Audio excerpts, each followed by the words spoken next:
e inmediatas. Que vamos a tener un plazo de investigación, la certeza jurídica, que en caso de que el Ministerio Público no cumpla en el plazo de investigación, sí puede solicitar una prórroga, pero será con audiencia de las partes. Y tendrá que demostrar el Ministerio Público la necesidad de la prórroga, o sea, no es a capricho. Podría ser, si le dieron un mes para el plazo de investigación, pues puede decir, oye, mandé un oficio a la Secretaría, a la Comisión Nacional Bancaria y aún no me lo responde, entonces dame el término y le mando un recordatorio con apercibimiento, o cosas así. Pero tiene que demostrarla, no puede ser a capricho. El Ministerio Público también va a solicitar las medidas cautelares. ¿Por qué? En el momento en que una persona es detenida por flagrancia en un delito y es puesta a disposición de un juez de control, hay gente que entra esposada y en ese momento el juez de control dice, le quitan las esposas. Ahí se rompe la detención. Ahí él ya no está detenido. Teóricamente no está detenido. Se le está formulando la imputación y el Ministerio Público tendrá que acreditar esa medida cautelar de que siga en prisión preventiva, solamente si es procedente la prisión preventiva. Pero lo tendrá que acreditar. Es decir, si alguien acusa al licenciado Pillado de que se robó un libro de la universidad y entonces le dicen el Ministerio Público, señor juez, quiero que el licenciado Pillado se quede en la prisión preventiva, pues el licenciado Pillado va a decir, mire, me sujetarán al proceso que quieran, pero no hay necesidad de tal medida, porque yo soy el director de la Escuela Nacional de Jurisprudencia. Y todos los libros que hay en la UNAM los tengo dobles. Si me hubiera querido robar uno, quizá fuera ahí. Pero aparte tengo un trabajo estable. Soy una persona de buena conducta, de reconocida reputación profesional. No me voy a ir a la fuga por un libro. Y entonces el juez tendrá que aplicar el criterio de racionalidad nuevamente para ver si efectivamente eso es bueno o no es bueno. En caso de que proceda, pues obviamente la autorizará. Con esto se acaba esa audiencia combo, que a nivel internacional se lleva en 10 minutos. ¿Qué creen? En México se lleva en 144 horas.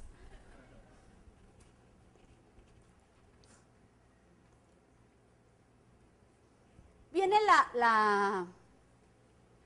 el plazo de investigación. El MP realizará durante ese plazo su investigación, pero yo, defensa, también voy a realizar mi investigación. Y entonces aquí el Instituto de la Defensoría cobra gran relevancia porque tendrá que exigir que se le dé el presupuesto necesario para que también tenga a sus propios peritos, para que tenga exactamente igualdad de circunstancias. Y los defensores particulares no se quedan atrás, porque desde luego que por eso ya hay muchas escuelas y laboratorios y correos que llegan a diario anunciándonos precisamente que son peritos que ofrecen servicios periciales en X y Y.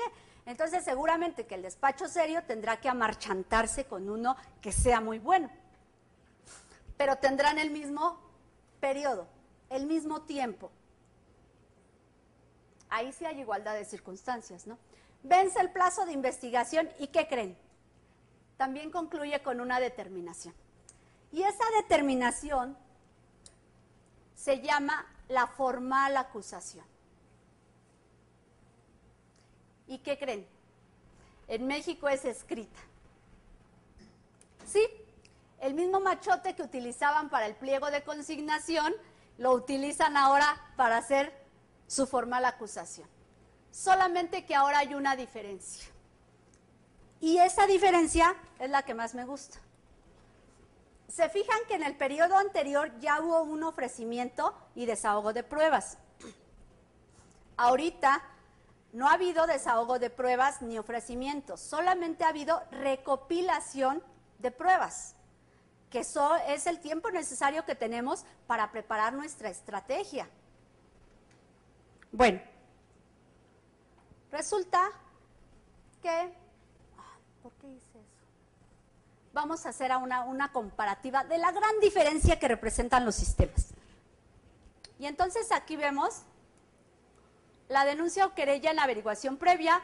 La etapa inicial empieza con una denuncia o querella, la fase desformalizada, el MP realiza diligencias de investigación en el anterior sistema, en el nuevo sistema el MP recaba evidencias y datos de prueba con sus auxiliares. El MP gira citatorio al presunto responsable. Aquí el MP le solicita al juez que gire el citatorio y empieza la etapa formal. Allá el MP hace del conocimiento del presunto responsable la imputación, y en la etapa inicial también formula imputación, pero delante del juez, y nos da nuestra carpeta, y también se puede rendir la declaración ministerial si se considera oportuno. Y el presunto responsable y denunciante ofrecen pruebas ante el MP. Aquí en la audiencia el juez vincula al proceso al imputado, fija el plazo para la investigación, las medidas cautelares, en su caso las autoriza, y allá se hace un desahogo de pruebas ante el MP, quien continúa con la investigación. Aquí inician durante su periodo de investigación la recopilación de pruebas. El MP allá determinaba la averiguación previa, aquí vence el plazo de investigación, allá hacía una consignación y aquí hace la formal acusación. ¿Son muy similares o no?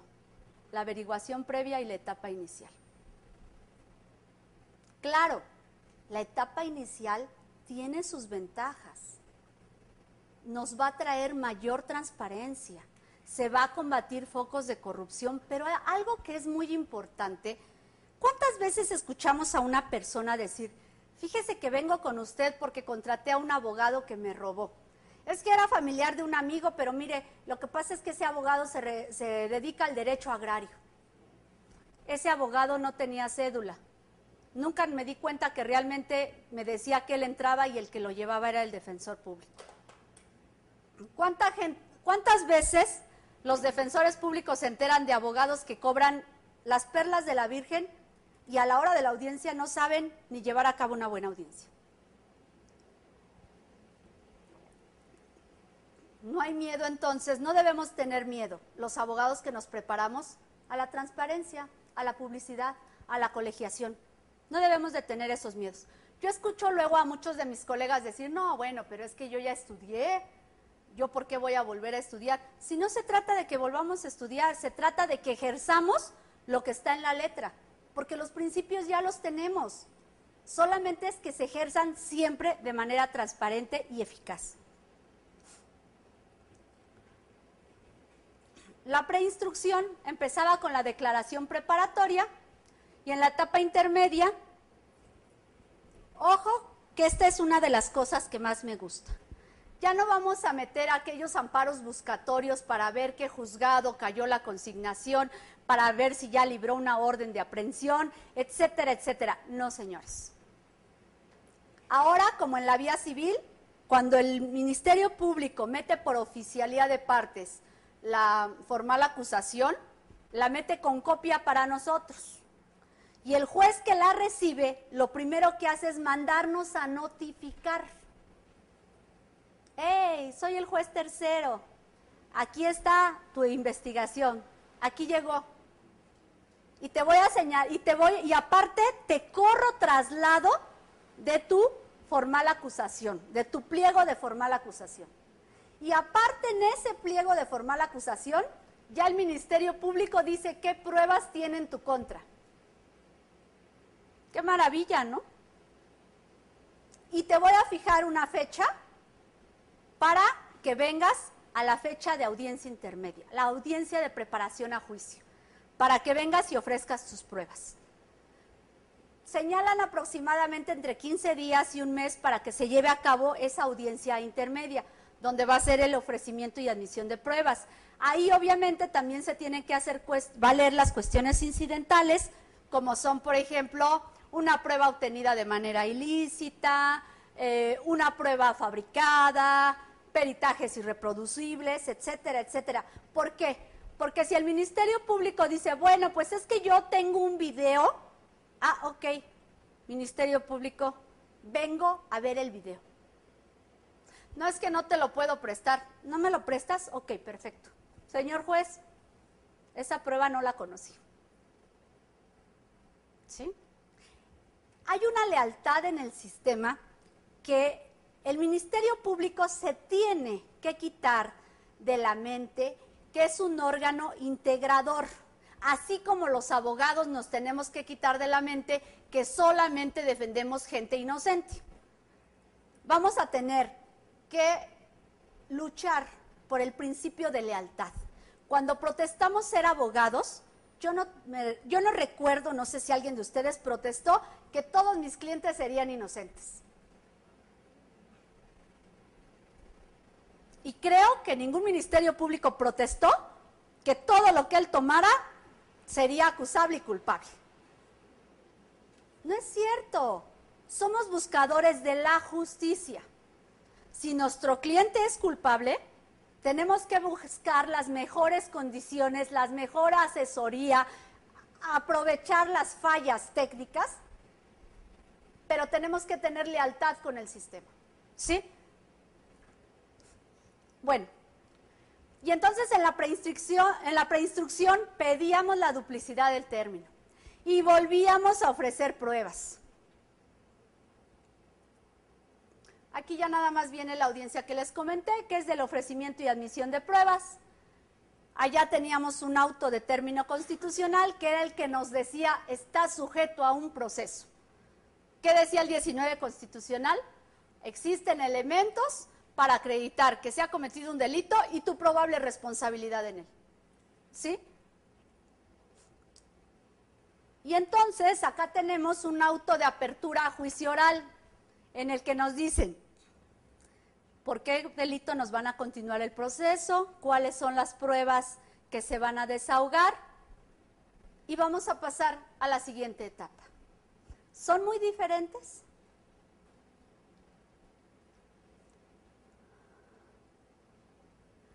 Y vamos acá a ver ya lo que era la instrucción. Empezábamos con el tercer ofrecimiento y admisión de pruebas. Aunque recuerden que las válidas eran las primeras, las que se habían desahogado ante el Ministerio Público. Y como cuando llegan con la consignación, le dan al secretario el disquete y entonces esa es una réplica en el auto de formal prisión y luego es una réplica en la sentencia y luego se vuelve a replicar en las de apelación y luego en las de colegiados. He visto expedientes en donde en un tribunal colegiado, en el cuerpo de la sentencia, se vuelve a repetir la misma frase de un artículo que se comió el Ministerio Público. Claro, con todas sus honrosas excepciones, doña Edith.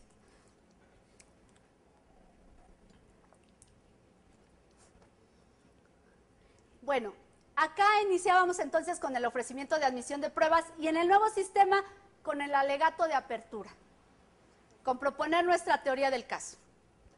Y luego allá hacíamos un desahogo de pruebas, que muchas veces realmente era muy difícil, no que se llevara a cabo el desahogo, pero sí que se le diera valor a ese desahogo. Acá también se va a hacer el desahogo de pruebas. El primer desahogo de pruebas ante un juez, que va a ver si está mintiendo y si no está mintiendo. Una juez un día me decía, abogada, con tanto trabajo, ¿a qué hora cree usted que vamos a ir a las audiencias de juicio oral, por favor? Y yo le decía, licenciada, ¿ese expediente cuántos tomos tiene? 10. ¿Y en cuánto tiempo va a emitir sentencia? Uy, pues como en un mes. Abogada, y de verdad, ¿lee usted todo? ¿Checa usted las contradicciones entre la declaración rendida en la ministerial y luego la que se rendió en la preinstrucción y luego la que se reunió en el proceso? Bueno, pues todas como, licenciada. Esa es una maravilla. Cuando el juez de control termina con la etapa intermedia, el juez de juicio oral es totalmente nuevo. No conoce nada del asunto, más que el auto de apertura a juicio oral. No está viciado. hay una forma de organización de administrar los juzgados, de tal manera que ni siquiera el juez va a tener conocimiento de a qué juicio oral va a ir ese día. Va a llegar fresquecito. Y no se puede dormir porque lo van a estar grabando. En algunos países, a los jueces que no pudieron cambiar el sistema, pero sobre todo adaptarse a la presunción de inocencia, que debe de prevalecer durante todo este proceso, los mandaron a juicio oral. Porque lo que sí saben es valorar pruebas. Y tienen muchísima experiencia. Y entonces en ese momento preguntan, hacen sus anotaciones, se están dando cuenta. Y en ese momento van a dictar su fallo. Terminábamos con las conclusiones y acá terminamos con un alegato de clausura, que es una extracción de lo que dije en mi alegato de apertura y que probé durante mi desahogo de pruebas. Las conclusiones eran lo mismo, nada más que había unas como de 400 hojas, ¿no? El alegato de apertura se recomienda que se haga en 7 minutos. Después de eso los jueces ya no entienden. Sí. Sí, sí. Sí, ahí también tenemos que aprender técnicas de argumentación, técnicas de taller de litigación que el diplomado va a tener. Ahorita les vamos a platicar más de eso. Y viene la sentencia, y acá también está la sentencia. En ese momento se va a hacer nada más el veredicto, culpable o inocente. Ya las cuestiones de penalización, las cuestiones particulares se señalará a nueva audiencia. Pero en ese momento, fresquecito el juez, sin que tenga contacto con otros asuntos, con una llamada de que el chiquillo se le cayó, de que la niña ya se le fue con el novio, sin que tenga ninguna distracción de esas, va a resolver. Va a estar en lo que está. Bueno, esa fue la exposición por lo que hace a esta maravilla. Pero no todo es bueno. Les quiero decir lamentablemente que cuando trajeron el sistema había muchas personas que no conocían nuestro sistema anterior, que eran académicos, meramente académicos. No traigo nada contra la academia, yo también soy académica. El problema era que eran académicos, nosotros les llamamos en la barra penalistas sin reo, porque resulta que nunca han estado en una agencia del Ministerio Público, que no conocen la problemática de un juzgado. Y eso sí, habían estudiado en todas las partes del mundo y con todos los sistemas procesales habidos y por haber, pero la realidad mexicana no la podían ajustar. Y entonces nuestro sistema desgraciadamente no es perfecto. Pero aparte, como les comentaba desde un principio, se nos han vulnerado, se nos han limitado garantías que ya teníamos ganadas. Y entonces voy a sacar una hojita.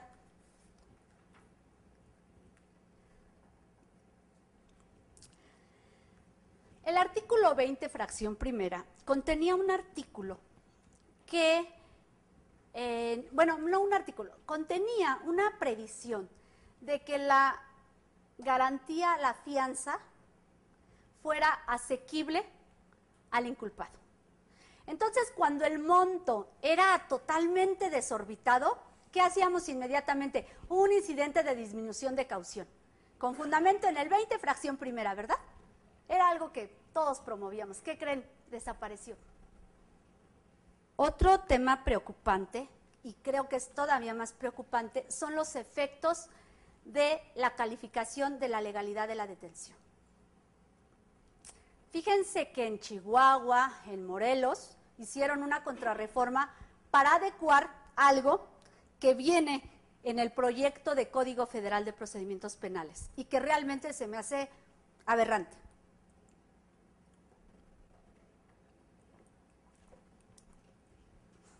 Dice el código que una vez que se decrete la ilegal detención, ¿qué pasaba si decretaban alguna vez en México la ilegal detención? ¿Qué pasaba? ¿Cuál era el efecto anteriormente? La inmediata libertad, ¿verdad? ¿Qué creen? Si se decreta de ilegal una detención, se continúa con el proceso. Caray, Juanito Pérez, pobrecito, tienes 3 meses privado de tu libertad ilegalmente, torturado. Pobrecito chiquito, continúan en el proceso. En julio más o menos de 2010, la Barra Mexicana hizo una protesta bastante severa ante CETEC por ese párrafo del código. Y nos escucharon y se pudo detener y todo, pero no se ha logrado quitar. La última versión que nos mandaron en diciembre de 2011 la sigue conteniendo. Creo que ya a veces no nos quieren dar mucho esa información porque saben que hay muchas cosas por las que estamos peleando que regresen